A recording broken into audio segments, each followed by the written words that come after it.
With Hashem's loving grace, welcome to Amuna Hour, broadcasting here from Ashdod in the south of Israel. This week, we have an amazing lesson on Psalms 34 and 35, and you'll see it's like reading the day's news. It's just what Hashem directs us exactly. It's such divine direction. We're exactly where we're holding in Psalms. That's what's going on in current affairs. Today's lesson, Psalms 34 and 35. It's entitled Miraculous Escape. It's based on Psalm 34. We'll see Psalm 35, there's no less action. And we see if Netflix could reproduce even a small portion of the drama in Psalm 34, it would be their best box office success in the beginning of time. And I wish the Israeli government would listen to this and the families of the hostages and see free hostages. King David was a hostage with no chance of escape.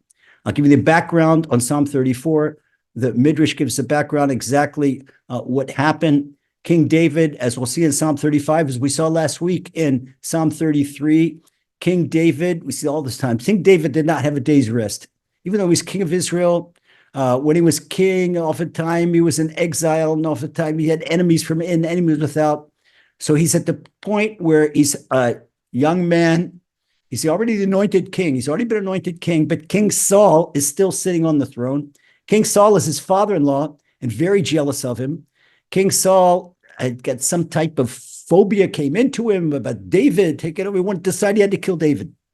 So now King Saul's lieutenants are chasing David all over the country. David has had miraculous escapes from the Judean desert, from the Golan, from every corner of Israel. He finally had nowhere to go. So he went over the border to Philistia, where I live now in Ashdod, Ashkelon, Aza, the south of Israel. Go to Kiryat Gat. Our area, before King David conquered it and attached it to part of Israel, but before King David fully established the throne, it was part of Philistia. The king of Philistia was, it's always known as Avimelech, just like Pharaoh was known as Pharaoh. Okay, but each one has a name. Even though each Pharaoh has a name in Egypt, it's already known as Pharaoh. And each king of Philistia had his own name, is always known as Avimelech. Okay, but King David went over the border. And what happened when he went over the border? Goliath's brothers were on patrol. Goliath's brothers, you're talking about the size of Goliath and bigger. King David, remember, right before his bar mitzvah, he killed Goliath. But the Goliath's brother, they're looking all over. King David is a fugitive. He is wanted. He is public enemy number one in Philistia. He's number one on the wanted list. So they have him, and they decide that they're not going to kill him. They're going to take it back to the king. So they take it back to the king's palace. And this is where it begins. King David is now in a dungeon in a king's palace. Okay, now another story. Once I told you when King David was entrapped in a cul-de-sac in the Judean desert, he was saved by a black widow spider. King David couldn't understand why Hashem created black widow spiders. So Hashem gave him an explanation why he created black widow spiders. And he said, you'll see. There'll come a day when you'll thank me for black widow spiders. Well, the black widow spider saved King David by revealing his presence in a cave, because black widow spider in a matter of minutes wove a net that looked like it'd been there for 2 years and nobody could go there. The King Saul's soldiers certainly wouldn't go through there because he just touched that and let it finish. The black widow spider, I think it's the most toxic creature on earth. Okay, so they take David to the king of Philistia, and he gets thrown in the dungeon. Now, before this, David had another question. Hashem, why did you create deranged people? Why didn't you give anyone normal? Why are there psychoses in the world? Why are there deranged people? Why doesn't everybody have a normal brain power and normal emotions and normal everything? Why did you create that? Well, Hashem says, you'll wait. So now King David gets thrown in the dungeon in the palace of the king of Philistia in Gat, town called Gat. That was the capital town of Philistia. It's near today, south of what today is known as Kiryat Gat, between Kiryat Gat and Gaza. And King David, there's no chance of him getting out. Now, the king of Philistia, he had a daughter. And he had a daughter who was deranged. And King David, the king of Philistia, his name was Achish, but they refers to as Avimelech. Like I said, just like as referred to every king of Egypt referred to as Pharaoh, every king of Philistia is referred to Avimelech. But this particular king was Achish. Achish had a wife that wasn't exactly on the neutral scale of mental balance, and her daughter was way off the charts. Okay, they would yell. So King David was in the dungeons, and King David heard the daughter yelling, and he heard the wife yelling. So King David, all of a sudden, something got into his head, and he started acting like a raven. He started yelling too. He says, Achish, you owe me $10 million. Achish, when are you going to pay me back? Achish. So it went on and on and on and on. And Achish called his lieutenants. He called the lieutenants, the Goliath's brothers. He said, what did you do? It's not enough that I've got enough of lunatics in my palace, and you bring me another one? I need another one? Get him out of here. Well, this is what King David, after a couple hours of acting like a lunatic, they sent him away unscathed. He was going to be killed that day. He was going to be executed that day in the worst execution possible. Okay, this is the setting of Psalm 34. Let's go into Psalm 34 now and go right into the action. That's the first passage in Psalm 34. For David, when he feigned insanity in front of Avimelech, who chased him away, and he walked away. Look what's significant here. King David walked away when he chased in the palace. Somebody said, oh, I got my life. So he got life. And if somebody would run away, they'd say, oh, sure, he's not insane. He was just faking it. But when King David just walked away, and he kept on yelling, he walked away and looking like deranged, and, Achish, you got to pay me back that money, and get out of here. And they walked in the bar. He walked away.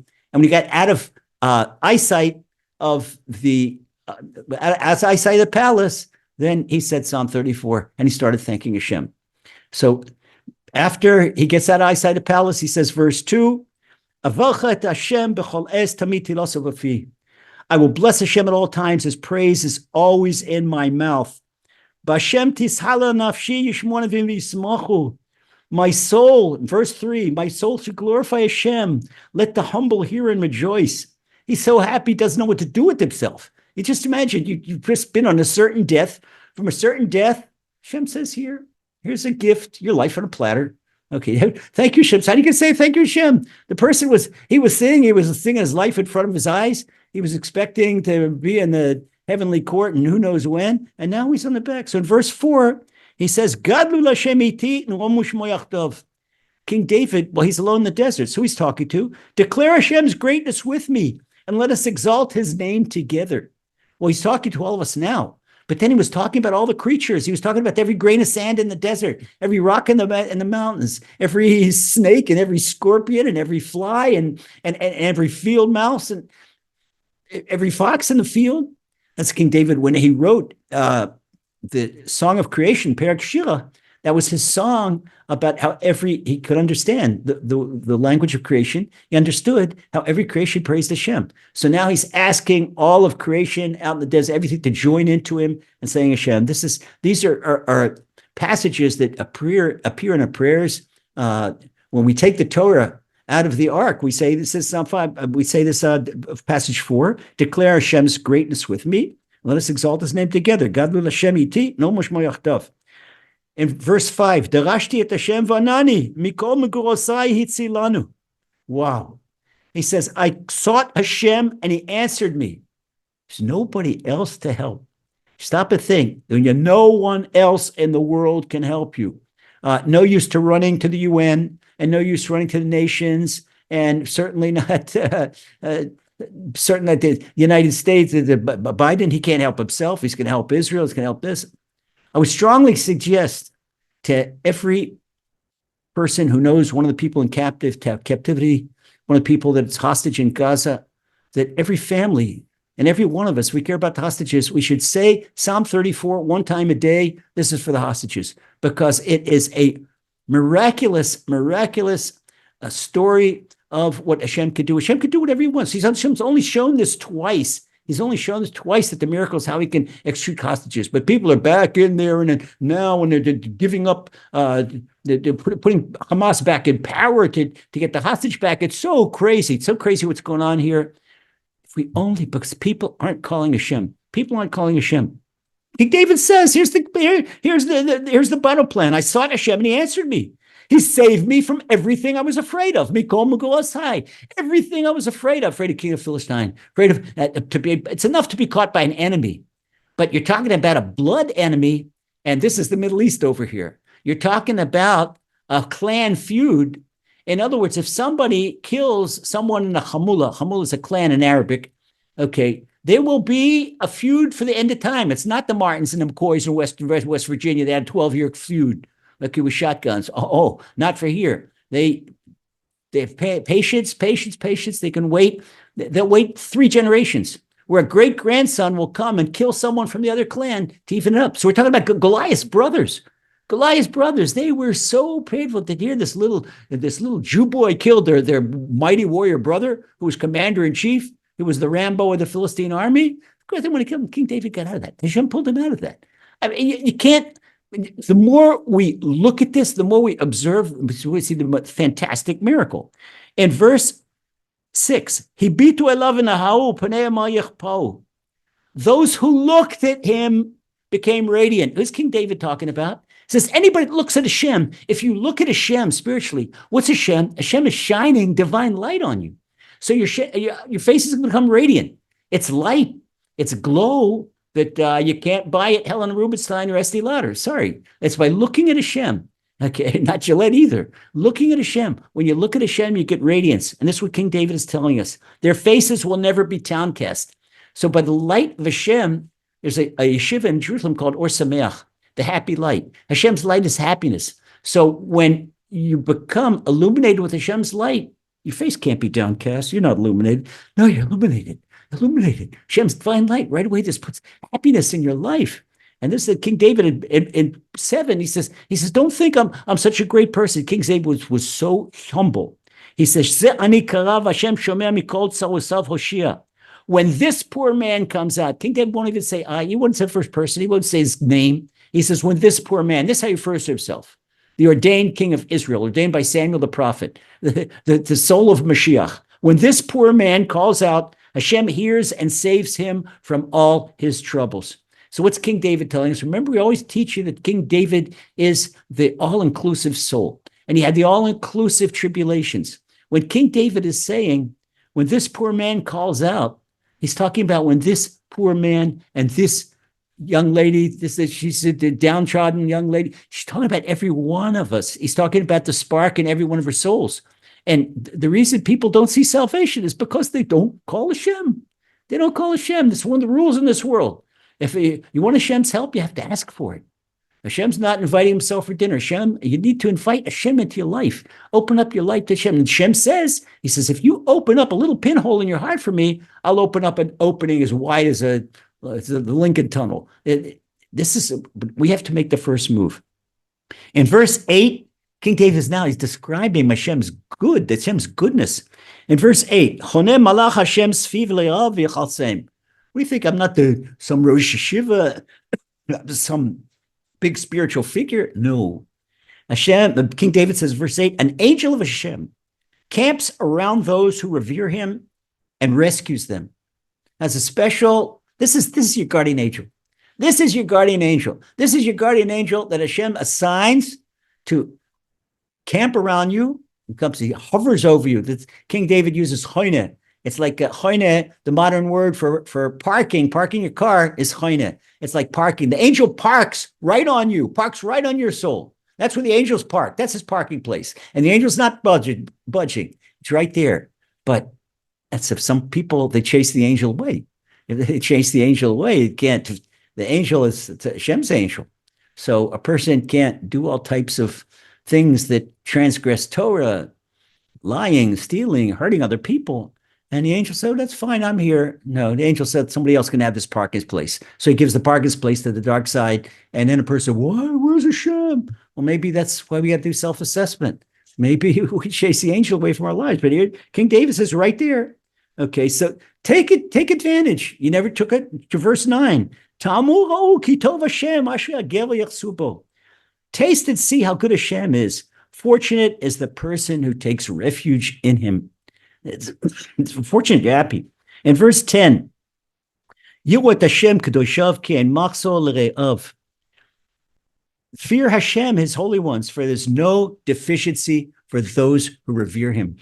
It's big dividends. The fear of Hashem. We call fear of Hashem the higher, this reverence of Hashem. But the basic fear of Hashem. No, what does it mean, fear of Hashem? We talked about that angel, that guardian angel. With fear of Hashem, you know, that guardian angel, that's Hashem's angel. But that's really a little secret. Hashem himself. Hashem is hiding by an angel, can't do nothing. An angel has no power. No power. An angel runs on a battery. The battery is called Yud K Vav K, the 4 letters of Hashem's name. That's the battery. Okay, so this is what King David's telling. He's revealing a little secret here that it's not the angel, it's Hashem. But Hashem is also so humble, and Hashem's coming all the way down to our level to be with us and to bark on our souls, which are souls are a tiny part of Him, and He's right there with us. So we have to act in accordance. You have to act as princes and as princesses, because that's what we are. We're sons and daughters of the King. In verse 11, he says, young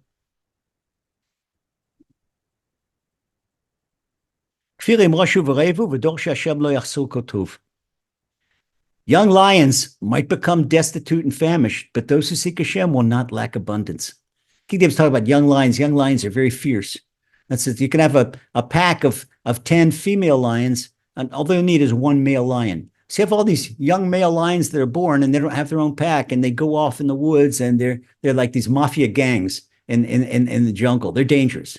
They're dangerous. But you think, okay, the young lions, they're called kfirim. In Hebrew, a full-grown lion is an aryeh. A young lion is a kfir. Okay, so maybe these young lions together, who can object him? King David said, no, look at them. They could be destitute and they could be famished. They could be starving. But those who seek Hashem will never lack abundance.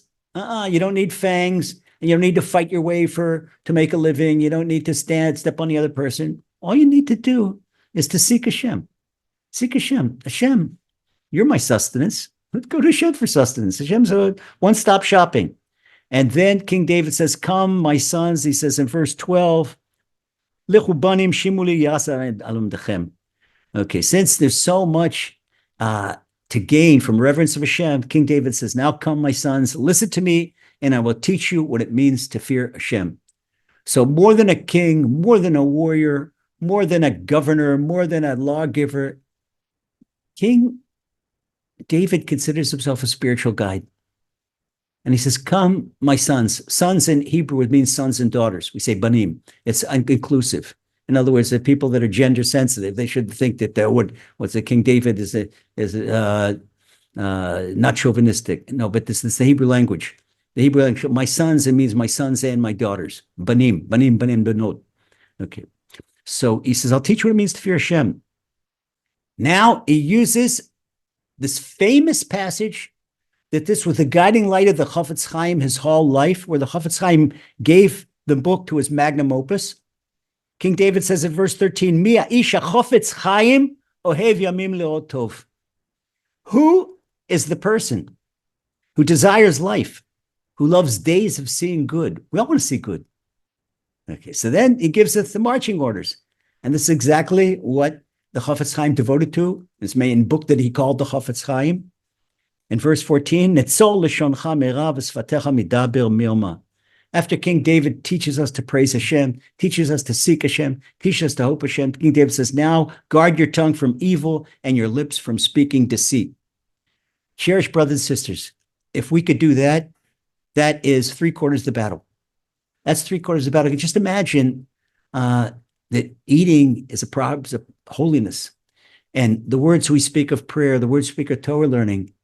Okay, as soon as a person uses his or her mouth for slander, it's like using a dinner plate for a bedpan. Excuse me, but that's it. You wouldn't, okay, person serve you a steak and mushrooms dinner in a clean bedpan.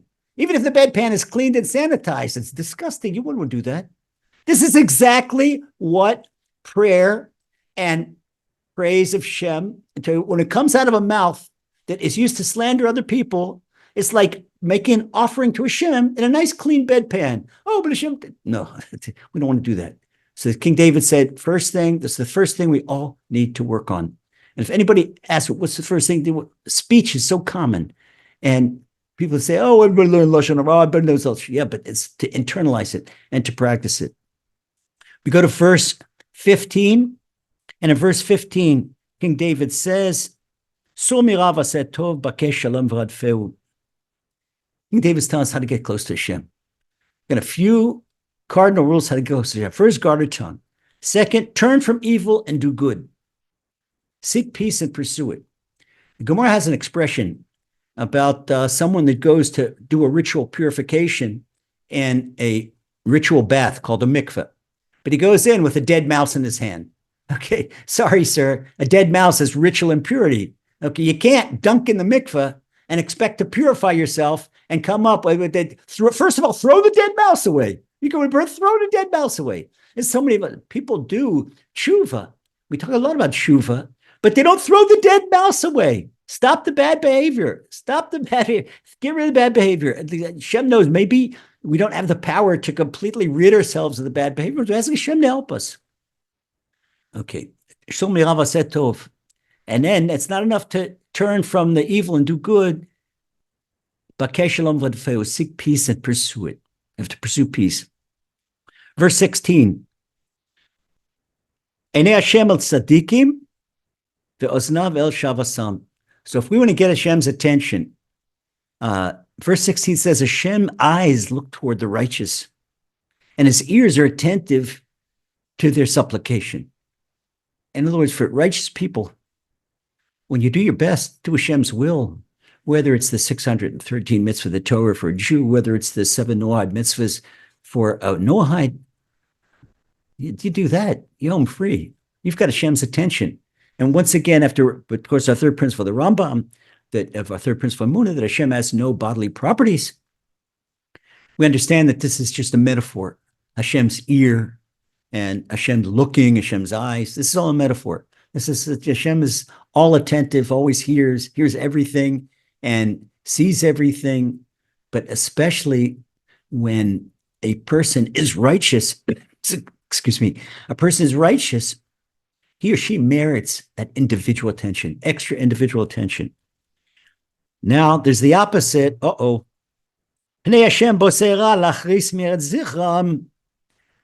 but Hashem doesn't want to be, the person doesn't want to be on the righteous side. Hashem casts his countenance, this is a stern glance, against evildoers to obliterate any remembrance of them from earth. Okay, mafia guys, maybe you have a good time and just go around and maybe you feel like you're the man on the campus and you've got walk around with your 2 Dobermans and your 2 Smith & Wesson 45s and everybody's just afraid of you and this and that. And you've got a lot of money and this. Nobody's going to remember your next world. Not only that, when you leave this world, you're going to obliteration.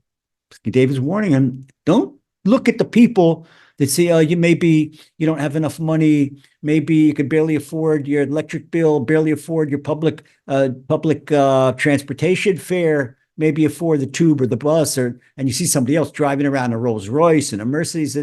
Don't be so jealous. Because you'd be that you're one of the people that Hashem's talking about in verse 16, and they're one of the people that Hashem's talking about in verse 17, and you're going to be on the right side. Baruch Hashem, everybody in our group is in verse 16. Okay, well, verse 18, Sa'akuv Hashem shomea mikol tzorasam yibiyah. King David's referring back to the people in verse 16. The righteous cried out, and Hashem hears and rescues them from all their troubles. If you don't see the rescue now, you're going to see it. And you'll see even something that today might seem terrible. It's going to turn out for the very best. Turn out, that's the whole theme of Adar, Nafohu, where everything turns around for the best. Don't be alarmed from the threats against us, from the Hamans of the world, no, just cling to Hashem, cling to Hashem, cling to Hashem. It is all going to turn around for the best. And if King David could make this miraculous escape from King Achish's dungeon in Philistine and make it back home alive, then anything can happen. Anything can happen. That's why he wrote this particular psalm when he did.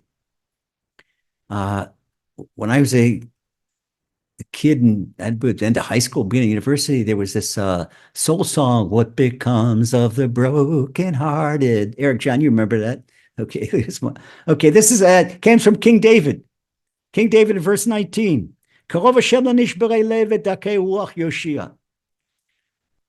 is close to the brokenhearted. There you go. And he redeems the suppressed of spirit. In verse 20, okay, don't be worried about all the troubles in your life because everybody has so many troubles and people are putting out so much makeup and grooming themselves to hide their troubles. But we come down this world to correct, and it's not hunky-dory. Baruch Hashem.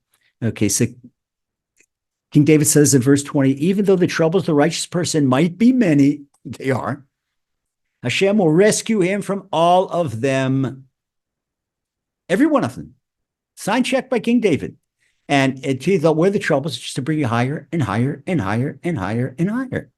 Because maybe a person has a potential of a 98 potential soul, but he's down on level 45, and life is hunky-dory, and he thinks he's fine. Oh, yeah, I'm close to Hashem. And Hashem gives a big whammy, a test of emunah, where it's really difficult. That's to pull him up to the next league. And this is Hashem's doing always everything for the best. And verse 21, again, talking about the righteous person, Hashem guards his bones. Not a single one of them was broken. And we're talking about this is also a metaphor. We're talking about there's a part of soul that corresponds to every part of the body, where even though there may be an affliction to the body, where Hashem guards that despite the fact that the body is afflicted, that the soul is not only healthy, but the soul is getting healthier. Oftentimes, our afflictions of the body are to just make the soul healthier and healthier and healthier. So we got to be happy about that. You got to be happy about that. So if I'm not over to the winter flu and the cough and all that kind of stuff, just Hashem to cleaning me up. Okay. Laser's got a lot to be cleaned up about. And thank you, Hashem. Thank you, Hashem. Thank you, Hashem. And just keep positive and drink another glass of tea.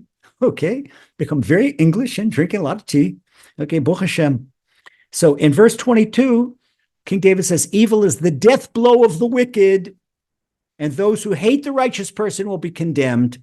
So we're talking about the righteous person, but then a lot of people that are against him. And this is what Timotet Rasharav Sonei Tzadik Yeshmom. And he completes Psalm 34, Podeh Hashem Nefesh Avadav Lo Yashmu Kol HaChosim Bo, that Hashem redeems the soul of his servants, and all those who trust in him will have no regret. The Gemara says that the righteous never have regret, and the evil, they're full of regret all the time. Why do they do this? Why do that? They don't want to listen. They won't listen to you, kid. They won't take advice from you, and they'll go according to their headstrong ways, and then they'll foul up. And guy comes home to mommy and daddy after he got himself into big trouble with the police or with the administration of the school or with his boss or with his girlfriend or whatever. Mom and dad, why didn't I listen to you? Okay. See, you woke up when the ball game is over. This is the blew the whistle. So now you got to strengthen yourself in the next ball game. But this is what King David says, warning, got to wake up before the ball game's over. We go to Psalm 35. Psalm 35, don't think King David doesn't have any rest. So he goes right back into Israel. And if King David's back in the land of Israel, the hunt renews on King David. Wow. When I was translating this, I would translate go word by word and exactly on every single word and all the nuances. I can't tell you what goes into this, but it was like working out in the gym. It was working out the gym. My goodness, no rest for the weary. So this is not, we say King David says a song of David for the conductor in the Holy Temple, a song of David for the orchestra, a song of David for the ensemble, the Levites. No, this is not for them. This is for David. For David. When it's for David, this is from deep in the gut, and it's David's personal prayer. Verse 1, LeDavid riva Hashem et yirivai lechem et lachamai. David, no introductions, no nice introductions. Right away, a scream to Hashem. For David, Hashem, fight my enemies, battle those who battle against me. All right. He's got no rest. The poor soul of Mashiach, King David, beloved King, has got no rest. And he's still saying to Hashem, Hashem, I can't defend myself. Hashem, grab a shield and armor and rise up to help me. Well, of course, Hashem doesn't need a shield and armor, but King David is saying metaphorically, Hashem, grab your weapons. You've got weapons. So one word of your mouth, that's a big weapon. That's a nuclear weapon, and rise up to help me. King David continues with his metaphor. Draw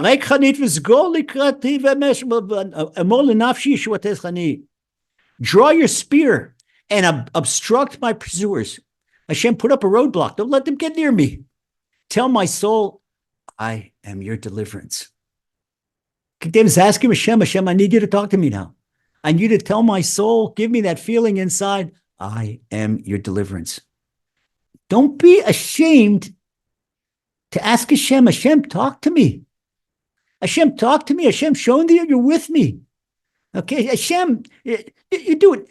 Why does Hashem doesn't talk to first person asked to? So we have to invite Hashem to like, Hashem, talk to me.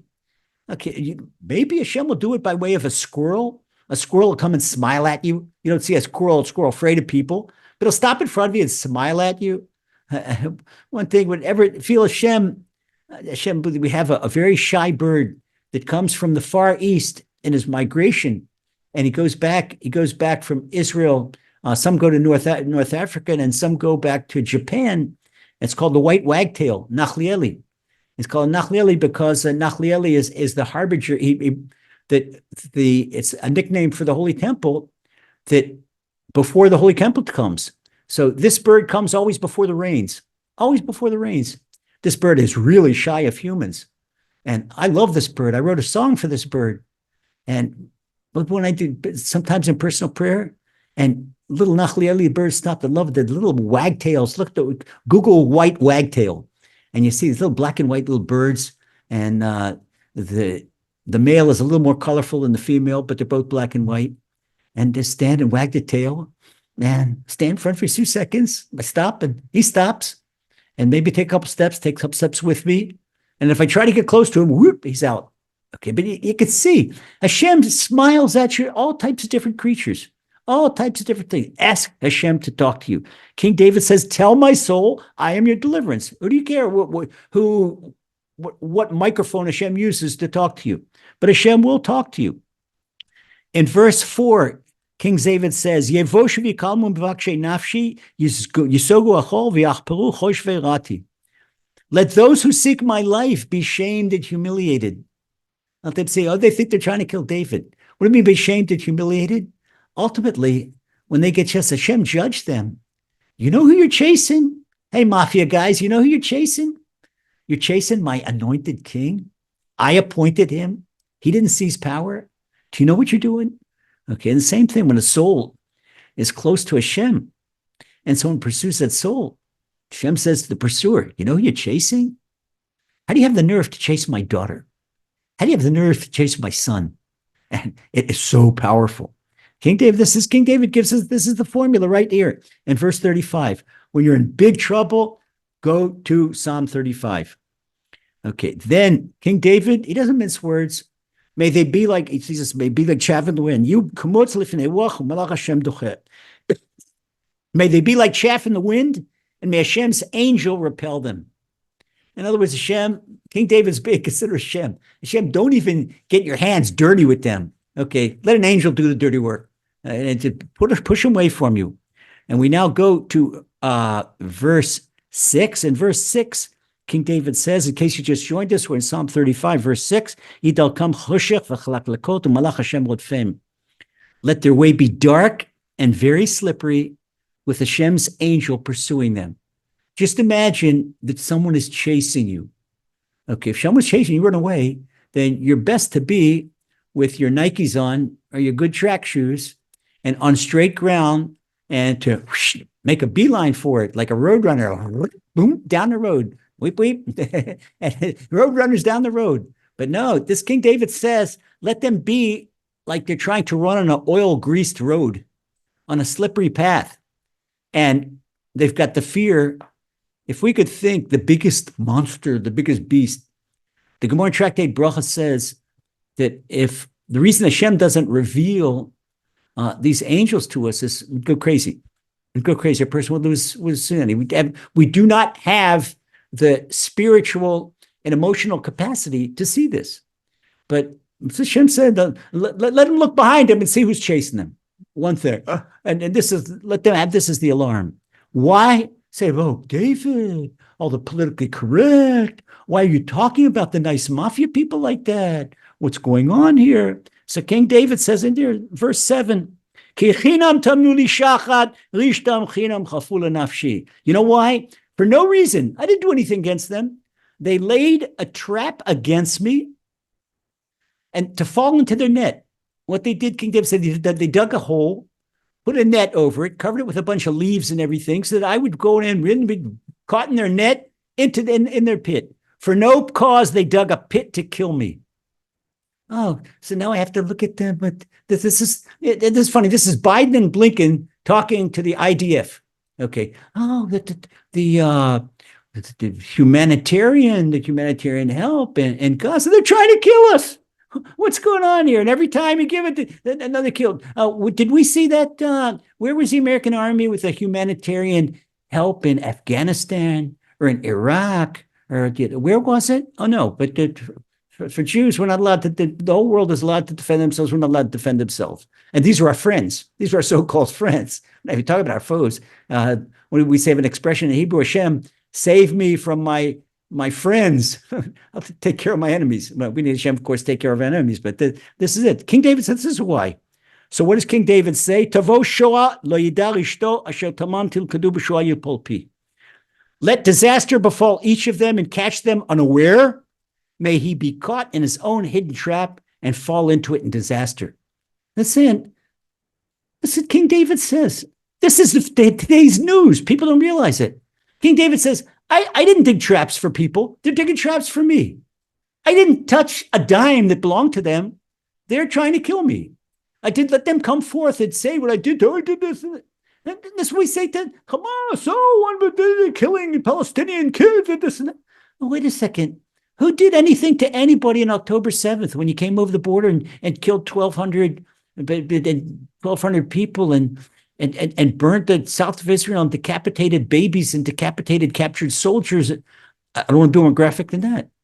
Who did that? So here you started a fight and now you're getting beat up and you're crying. And how come Blinken and Biden stop the fight? Come humanitarian. This is King David right here. King David right here. No, Hashem, there's not going to be a humanitarian ceasefire. No way. Hashem, come in. King David's talking to Hashem. He says, Hashem, give him the double whammy. Come right in here. People don't realize it. Wish the government of Israel would learn Psalm 35 and see how the leader of Israel reacts in a situation like that when there's an existential threat. It's right here. So in verse 9, V'nafsho tagil b'Hashem, tasis b'shuaso. Oh, Hashem, when you help us, then my soul will rejoice in Hashem and exult in his salvation.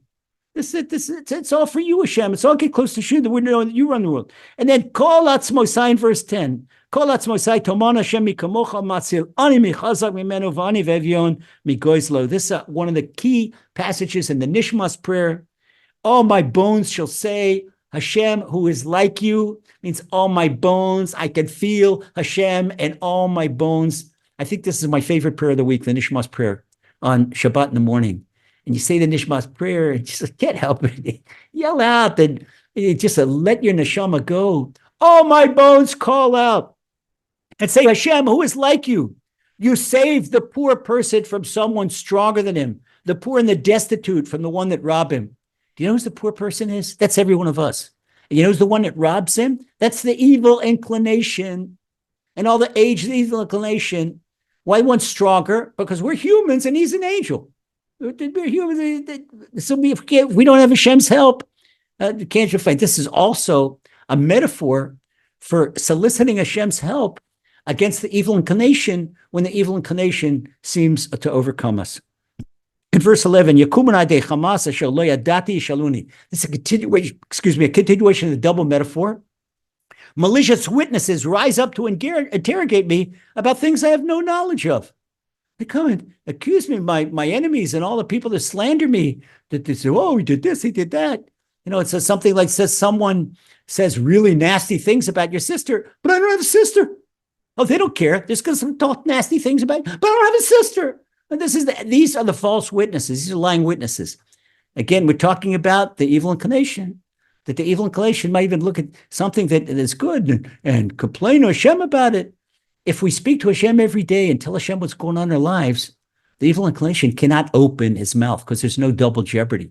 And otherwise, that's considered lashon hara. The evil inclination is not allowed to speak slander, and Hashem shuts him right up.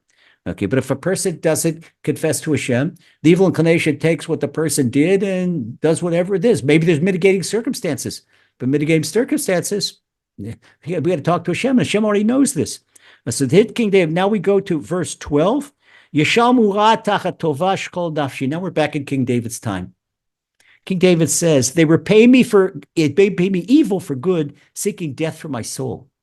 We're talking about people, King David's own sons, his own lieutenants, his own advisors, people that King David uplifted, King David did favors for. And for their own political expedience, they're selling King David down the river. And this was what Achitopel, his close advisor, he eventually led to his death. And the same thing with a couple other advisors, because they placed their eggs in the wrong basket. They were hedging it, and they bet on the wrong side.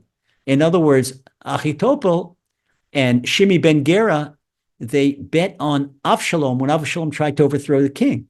They didn't realize, hey, come on, you guys are so brilliant. You know that Samuel the prophet ordained the king. What are you doing? Because Avshalom was willing to give them this high station in the kingdom. Okay, so what they did, they all forgot. Because of their vested interest, this is what the Torah tells us, that a bribe will make a person blind. A person loses sense of judgment. Because any person objectively, talk to me, Mr. Achitopel, talk to me, Shimi ben Gera. Hey, wait a second, look what your majesty did for you. Look what he did for you. And now you're turning coat, you're treacherous behind his back, and telling all these stories, and they're all plotting to kill him. It's not to send him in exile, they're plotting to kill him. They're plotting to kill King David. Wow. We just come off of 34, when his own father-in-law and his father-in-law's whole army plotting to kill him. The enemies are plotting to kill him. Now he comes home and his own advisors are plotting to kill him. Beloved brothers and sisters, can you tell me any human being you know that could withstand these tribulations and maintain mental stability? Only King David. Only a Moses, only an Abraham. These are our leaders. Only a Mordechai. Mordechai, you talk about, if you see that the demonstrations that every day against Bibi Netanyahu, people blame the war on him and blame the war on, okay, we're right or wrong, it doesn't matter. There were demonstrations every day at Mordechai's house. They said, Mordechai, you're making life hard for us. They wanted to be politically correct. We'll let us eat at Achashverosh's palace. The things go. King Solomon, King David's son, he says in Ecclesiastes, Ein chadash tachat hashemesh. There's nothing new under the sun. All been there, done that. It's all right there. Okay, so we're now in verse 13. Look who's trying to kill King David. King David says, these people are trying to kill me. When they were sick, I wore sackcloth. Sackcloth is a burlap sack, a garment that a mourner wears in the old days. And later it became black.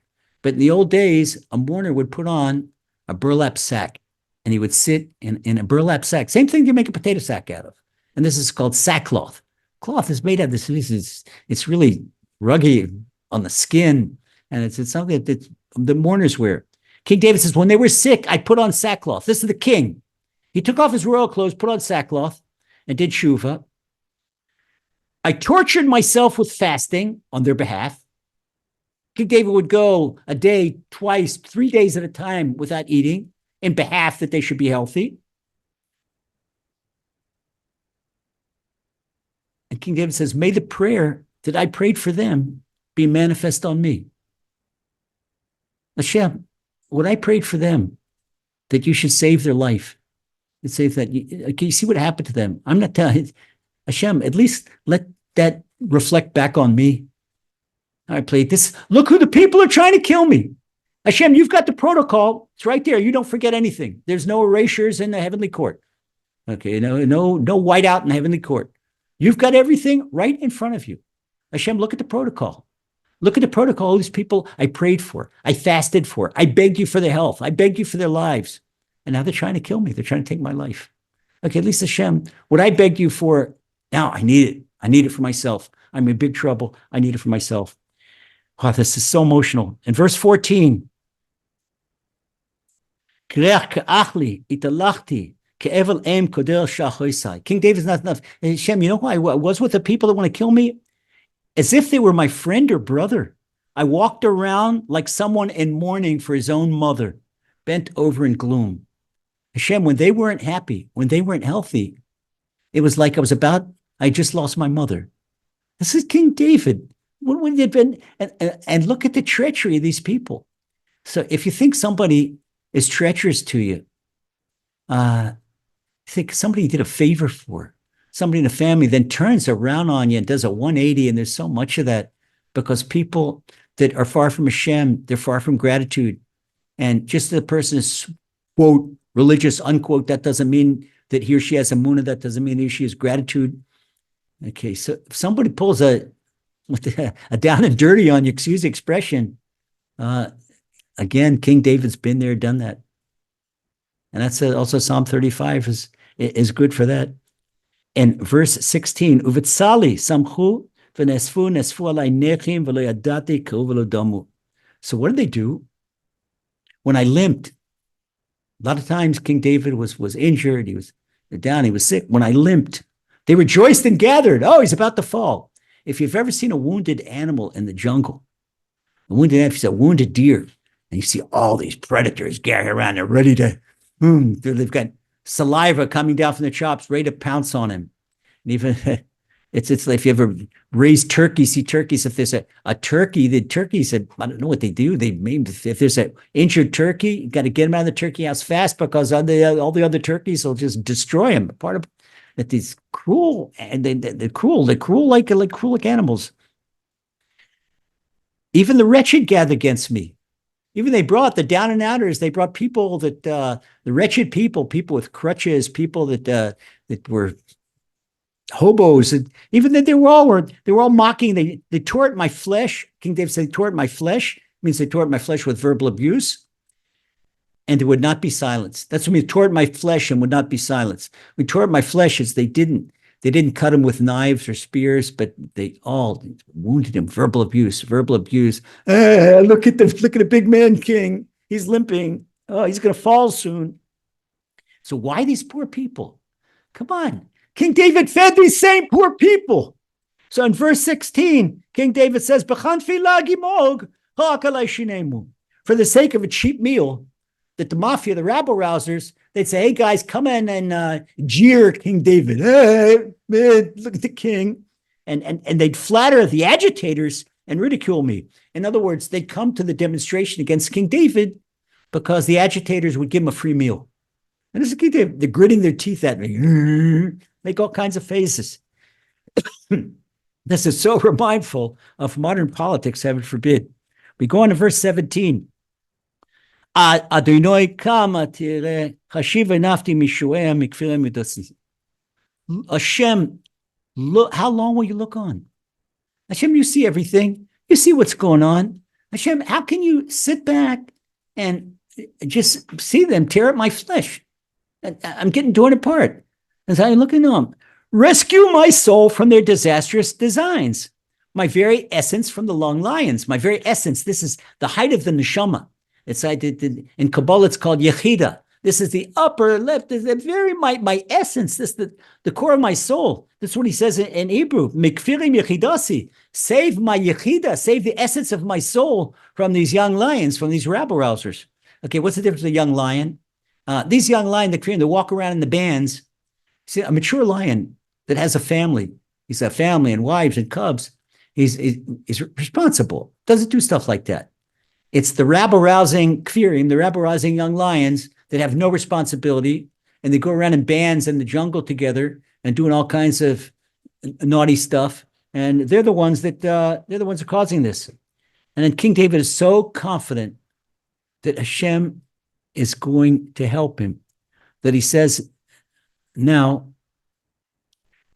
in verse 18, Odcha bekal rav be'am atzum ahalaleka. This is one of my favorite passages in the whole book of Psalms. I will thank you in a massive congregation. I will praise you in a huge gathering of people.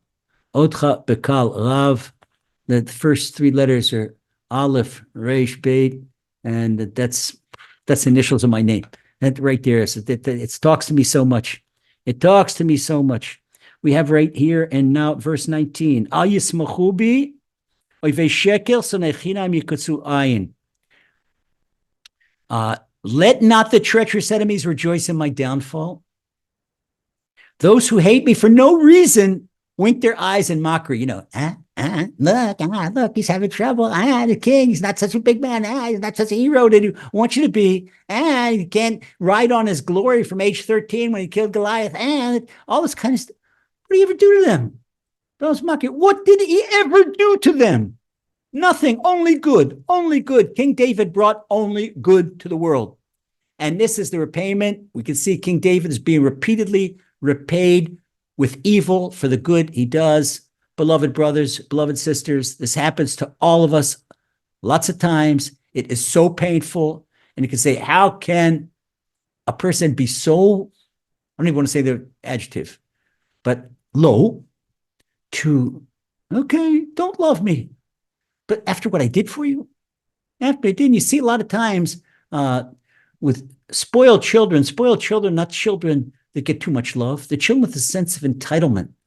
Okay. And the parents send them to university and maybe $50,000 of tuition a year. And by the time kid graduated, parents spent a couple $100,000 and then the kid turns to the parent, what'd you ever do for me?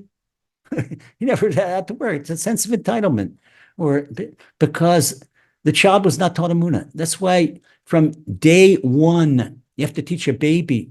I teach mothers.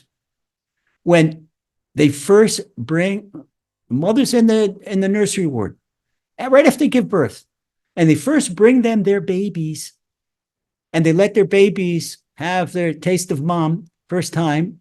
And before you put the baby, to feed the baby, you say the baby, okay, you might not be cognizant, but your neshama is very cognizant. Neshama understands everything. Everything I give you, I want you to say 3 thank yous. Thank you, mommy. Thank you, daddy. Thank you, Hashem. The meal you're about to have, mommy did not produce it herself. Hashem produced it for mommy with daddy's cooperation. Okay. And thank you, Hashem.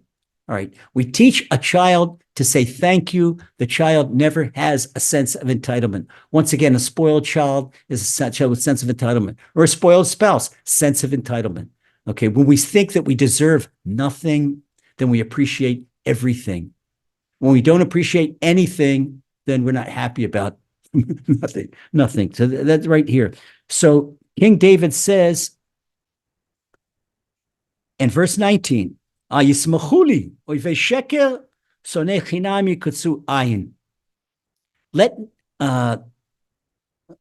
not the church send me to joy in my downfall. Those who hate me for no reason wink their eyes in mockery. Verse 20, we said that. Verse 20, ki lo shalom li'yadabru, v'arigei eretz dibu milmot rash shavun. They don't speak peace, yet they scheme a deceit against the downtrodden of the earth. This is people that they want to feel good about themselves, so they look for victims to step on. And they feel good about stepping on other people. If you have anybody like that in your life, you say, you go east, I'm going west. You go north, I'm going south. These are not the type of people you want in your life. Not the type of people that step on other people. And against a person who feels good about himself or herself, never talk back about other people. Never. In verse 21, they open their mouth wide against me and they say, aha, we've seen his downfall. Oh, everybody thinks he's so holy. Everybody thinks he's anointed, but look, he's having a downfall. This is King David writes this right here in Psalms. Okay. In verse 22, Adonai al tirchak mimeni. Hashem, you see their glee. Don't be silent. Lord, don't be far from me. Don't be far from me. Al tirchak mimeni. Don't be far from me. Be close to me, Hashem.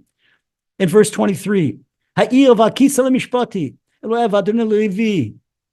Hashem, awaken and arouse your heavenly court to judge my case. My God and my Lord, rally to my cause. It's not people translate that King David is telling Hashem, Hashem, wake up. No, that's kind of chutzpah. No, not talking about it. To understand properly, Tim says to arouse the heavenly court. Okay, tell the heavenly court, coffee break is over. Okay, David's case has got to be judged. Is he being rightfully pursued or not? And they open up David's case and they see, oh, who deserves to be pursued and who doesn't deserve to be pursued. This is all King David's asking for. He's asking for heavenly justice. And then he says in verse 24, Shafteni kitsid ki Hashem Elokai ayismachuli. Judge me in accordance with your righteousness, Hashem. With your righteousness, and don't let them rejoice over me. Don't let the evil rejoice over me. In verse 25, continuation, same thought. Let them not think, aha, we got what we wanted. Let them not think we have swallowed him. They're like the animals, the predators waiting for the wounded deer. Okay, but they don't realize that the wounded deer is Hashem protecting him this time. In verse 26, Yevoshi yachperu yachdav smechirati yubushu boshet uklima magdilim alai. May all those who rejoice in my misfortune be disgraced and subdued together. May they all look down on me and be clad in shame and disgrace. Hashem, buy them all new clothes.